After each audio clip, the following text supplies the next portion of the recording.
सुप्रभात बच्चों, कैसे हैं आप सब। मैं आशा करती हूँ कि आप सब परिवार सहित घर पर ही होंगे। मेरा नाम मंजू आहूजा है और मैं कक्षा 3 की हिंदी की अध्यापिका हूँ। बच्चों, हमारा आज का विषय है भाषा। अब आप कहेंगे भाषा क्या है? चलिए आज हम भाषा के बारे में जानते हैं। चले अगर मगर डगर, चलते हैं हम भाषा के नगर। बच्चों, चित्र में एक सिपाही संकेत करके वाहनों को रुकने तथा चलने का आदेश दे रहा है, यानी वह संकेत द्वारा विचारों को प्रकट कर रहा है, अर्थात लोगों को आने जाने के लिए कह रहा है। सभी मनुष्य अपने भावों और विचारों को प्रकट करना चाहते हैं। तो बच्चों, भाषा वह माध्यम है जिसके द्वारा हम अपने मन के भावों और विचारों को प्रकट करते हैं और दूसरों के भावों और विचारों को जानते हैं। भाषा के दो रूप हैं, मौखिक और लिखित। बच्चों, आप जानते हैं कि बोलकर और लिखकर हम अपने विचार प्रकट करते हैं तथा पढ़कर और सुनकर दूसरों के विचार ग्रहण करते हैं। पहला है मौखिक। जिस भाषा को मुख से बोला तथा कानों से सुना जाता है उसे मौखिक भाषा कहते हैं। मौखिक भाषा स्थायी नहीं होती। बच्चों, बातचीत करना, कहानी सुनाना, भाषण देना, ये सब मौखिक भाषा के उदाहरण हैं।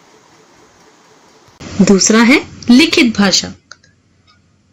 लिखित भाषा लिखकर अपनी बात प्रकट करना तथा लिखा हुआ पढ़कर दूसरों की बात समझना लिखित भाषा कहलाती है। बच्चों, पत्र लेखन, समाचार पत्र या पुस्तक पढ़ना, ये सब लिखित भाषा के उदाहरण हैं। बच्चों, अब आप मुझे बताइए, ये किसका उदाहरण है? जी हाँ, सही बताया, मौखिक भाषा। ये किसका उदाहरण है? जी हाँ, लिखित भाषा। भारतीय तथा विदेशी भाषाएं। बच्चों, आप जानते हैं कि भारत में बहुत सी भाषाएं बोली जाती हैं, जैसे कश्मीर में कश्मीरी, पंजाब में पंजाबी, गुजरात में गुजराती, बंगाल में बांग्ला, आंध्र प्रदेश में तेलुगु, उड़ीसा में उड़िया, महाराष्ट्र में मराठी आदि। इसी तरह संसार के विभिन्न देशों में भी अलग अलग भाषाएं बोली जाती हैं, जैसे जापान में जापानी, रूस में रूसी, चीन में चीनी, इंग्लैंड में अंग्रेजी, फ्रांस में फ्रांसीसी, जर्मन, स्पेनिश, अरबी, फारसी संसार की कुछ अन्य भाषाएं हैं। बच्चों, ये तो आप जान ही गए कि हमारे देश में अनेक भाषाएं बोली जाती हैं। इनमें हिंदी सर्वाधिक लोकप्रिय व प्रचलित भाषा है। 14 सितंबर 1949 को हिंदी को भारत संघ की राजभाषा के रूप में मान्यता प्राप्त हुई थी।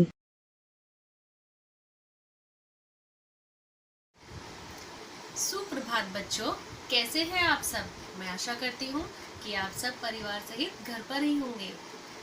मेरा नाम मंजू आहूजा है और मैं कक्षा 3 की हिंदी की अध्यापिका हूँ। बच्चों, हमारा आज का विषय है भाषा। अब आप कहेंगे भाषा क्या है? चलिए आज हम भाषा के बारे में जानते हैं। चले अगर मगर डगर, चलते हैं हम भाषा के नगर। बच्चों, चित्र में एक सिपाही संकेत करके वाहनों को रुकने तथा चलने का आदेश दे रहा है, यानी वह संकेत द्वारा विचारों को प्रकट कर रहा है, अर्थात लोगों को आने जाने के लिए कह रहा है। सभी मनुष्य अपने भावों और विचारों को प्रकट करना चाहते हैं। तो बच्चों, भाषा वह माध्यम है जिसके द्वारा हम अपने मन के भावों और विचारों को प्रकट करते हैं और दूसरों के भावों और विचारों को जानते हैं। भाषा के दो रूप हैं, मौखिक और लिखित। बच्चों, आप जानते हैं कि बोलकर और लिखकर हम अपने विचार प्रकट करते हैं तथा पढ़कर और सुनकर दूसरों के विचार ग्रहण करते हैं। पहला है मौखिक। जिस भाषा को मुख से बोला तथा कानों से सुना जाता है उसे मौखिक भाषा कहते हैं। मौखिक भाषा स्थायी नहीं होती। बच्चों, बातचीत करना, कहानी सुनाना, भाषण देना, ये सब मौखिक भाषा के उदाहरण हैं। दूसरा है लिखित भाषा। लिखित भाषा लिखकर अपनी बात प्रकट करना तथा लिखा हुआ पढ़कर दूसरों की बात समझना लिखित भाषा कहलाती है। बच्चों, पत्र लेखन, समाचार पत्र या पुस्तक पढ़ना, ये सब लिखित भाषा के उदाहरण हैं। बच्चों, अब आप मुझे बताइए, ये किसका उदाहरण है? जी हाँ, सही बताया, मौखिक भाषा। ये किसका उदाहरण है? जी हाँ, लिखित भाषा। भारतीय तथा विदेशी भाषाएं। बच्चों, आप जानते हैं कि भारत में बहुत सी भाषाएं बोली जाती हैं, जैसे कश्मीर में कश्मीरी, पंजाब में पंजाबी, गुजरात में गुजराती, बंगाल में बांग्ला, आंध्र प्रदेश में तेलुगु, उड़ीसा में उड़िया, महाराष्ट्र में मराठी आदि। इसी तरह संसार के विभिन्न देशों में भी अलग अलग भाषाएं बोली जाती हैं, जैसे जापान में जापानी, रूस में रूसी, चीन में चीनी, इंग्लैंड में अंग्रेजी, फ्रांस में फ्रांसीसी, जर्मन, स्पेनिश, अरबी, फारसी संसार की कुछ अन्य भाषाएं हैं। बच्चों, ये तो आप जान ही गए कि हमारे देश में अनेक भाषाएं बोली जाती हैं। इनमें हिंदी सर्वाधिक लोकप्रिय व प्रचलित भाषा है। 14 सितंबर 1949 को हिंदी को भारत संघ की राजभाषा के रूप में मान्यता प्राप्त हुई थी। आइए बच्चों, हम देखते हैं कि हमने इस पाठ में से क्या क्या सीखा। अपनी बात दूसरों तक पहुंचाने और दूसरों की बात को समझने का साधन भाषा कहलाता है। भाषा के कितने रूप होते हैं? जी हाँ, 2, मौखिक और लिखित। बोलकर और सुनकर जिस भाषा का प्रयोग करते हैं मौखिक भाषा कहलाती है।